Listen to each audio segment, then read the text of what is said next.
The demon lover London lay silent beneath a grey, war-torn sky. The streets, once alive with hurried footsteps and laughter, now stood in solemn stillness, their windows shattered, their doors left ajar. A fine layer of dust covered the city, as if time itself had paused to mourn. Mrs. Kathleen Drover stepped from the taxi, her heels clicking against the broken pavement. The house loomed before her, a husk of its former self, its brickwork blackened, its windows hollow, eyes staring into nothingness. She had not returned since the air raids began. Now, she had come back, if only for a few belongings, before London changed beyond recognition. She pushed open the door. A slow creak echoed through the vacant rooms, and with it, a breath of air that smelled of damp wood and forgotten memories. Dust swirled in the afternoon light as she moved through the hall, past the staircase where she had once hurried down, laughing, years ago. Then she saw it. On the hall table lay a letter. Her heart stopped. No one had lived here. The house had been sealed. And yet, there it was, its paper crisp, its ink dark, as though written just moments before. With trembling fingers, she unfolded it. You have forgotten our promise, but I have not. The hour is near. I shall come. The words were simple, yet they carried the weight of something ancient, something inevitable. She knew this handwriting.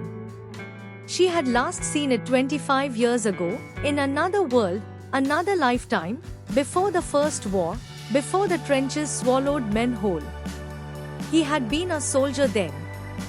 They had whispered in dim-lit rooms, stolen moments between the ticking of clocks, and when he left, he had taken a promise with him, I will return for you. No matter what.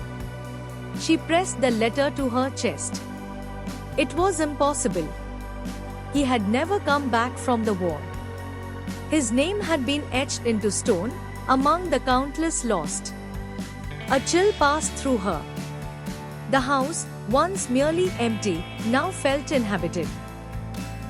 The walls pressed closer. A shadow moved, not seen, but felt. Her breath quickened. The silence was no longer empty, it was listening. With a sharp turn, she fled into the street. The air outside was thick and hot, but she ran, her pulse hammering. A taxi idled at the curb. She yanked open the door and threw herself inside. Drive, she gasped. Quickly. The car jolted forward. The city blurred past, rows of ruined houses melting into a smear of grey and brown. She exhaled, forcing calm into her limbs. The driver said nothing, his shoulders broad beneath his dark coat, his gloved hands steady on the wheel. Only then did she glance at his reflection in the mirror. The world tilted. Those eyes. That face. Unchanged by time, untouched by war. A presence she had long buried, yet never escaped. The streets stretched endlessly before them, but the city had disappeared. There was no way back. And the car never stopped.